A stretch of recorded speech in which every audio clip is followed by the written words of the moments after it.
Boa noite, muito bem-vindos. Vamos começar hoje com o livro Trovas do Mais Além, psicografado por Chico Xavier.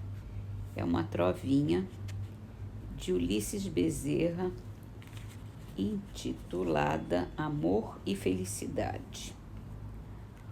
O amor em si tudo sabe, sem que se saiba por quê. Escuta o que ninguém ouve, enxerga o que ninguém vê. No Livro dos Espíritos, nós estamos lendo a introdução, vamos continuar esse item 12 que começamos a ler ontem, que está falando sobre como identificar os espíritos que se comunicam, que muitas vezes se dizem e querem enganar com um nome famoso as pessoas que estão recebendo a manifestação. Só os espíritos que atingiram certo grau de purificação se acham libertos de toda influência corporal. Quando ainda não estão completamente desmaterializados, é a expressão que usam, conservam a maior parte das ideias, dos pendores e até das manias que tinham na Terra, o que também constitui um meio de reconhecimento ao qual igualmente se chega por uma imensidade de fatos minuciosos, que só uma observação acurada e detida pode revelar. Vêem-se escritores a discutir suas próprias obras ou doutrinas, a aprovar ou condenar certas partes delas. Outros a lembrar circunstâncias ignoradas ou quase desconhecidas de suas vidas ou de suas mortes. Toda sorte de particularidades, enfim, que são, quando nada, provas morais de identidade, únicas, invocáveis, tratando-se de coisas abstratas. Ora, se a identidade de um espírito evocado pode, até certo ponto, ser estabelecida em alguns casos, razão não há para que não o seja em outros, e se com relação a pessoas cuja morte date de muito tempo, não se tem os mesmos meios de verificação. Resta sempre o da linguagem e do caráter, porque, inquestionavelmente, o espírito de um homem de bem não falará como de um perverso ou de um devasso. Quanto aos espíritos que se apropriam de nomes respeitáveis, esses se traem logo pela linguagem que empregam e pelas máximas que formulam.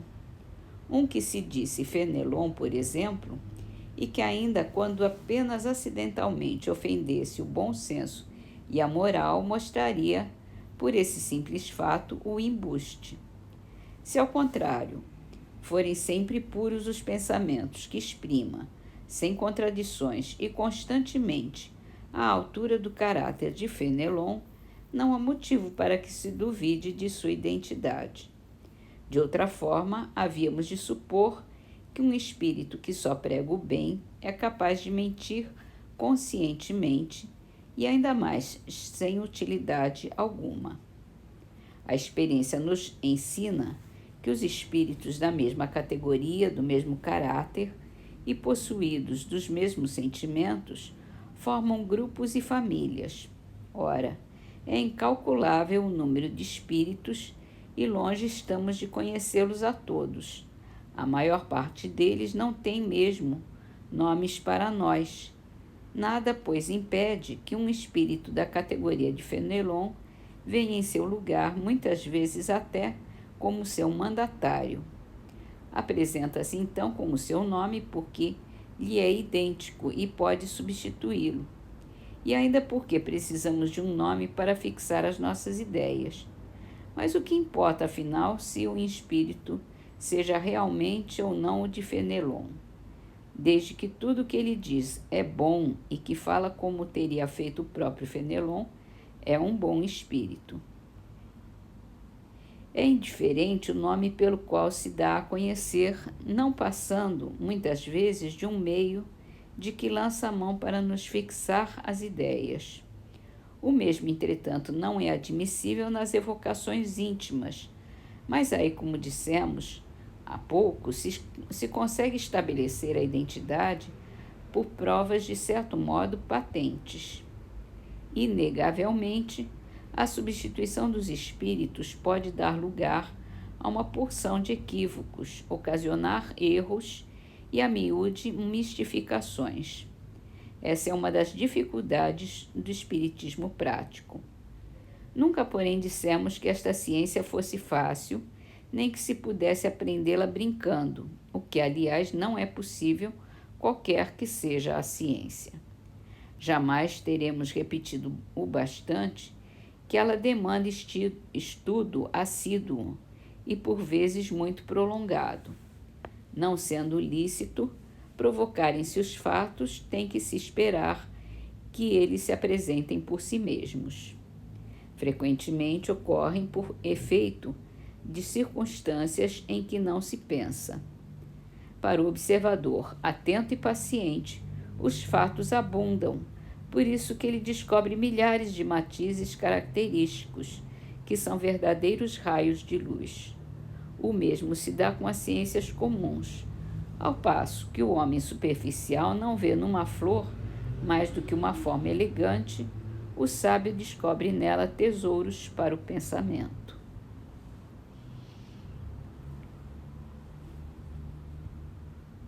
Muito bem, vamos então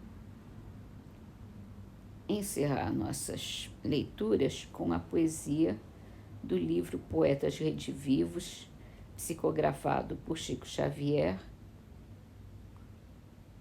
Regra de Paz, de Casimiro Cunha. Se queres felicidade, apoio, harmonia e luz, atende às indicações de nosso Senhor Jesus. Começa o dia pensando no que o dever determina e roga em prece o roteiro da providência divina. Ergue-te cedo e, se falas, fala a palavra do bem.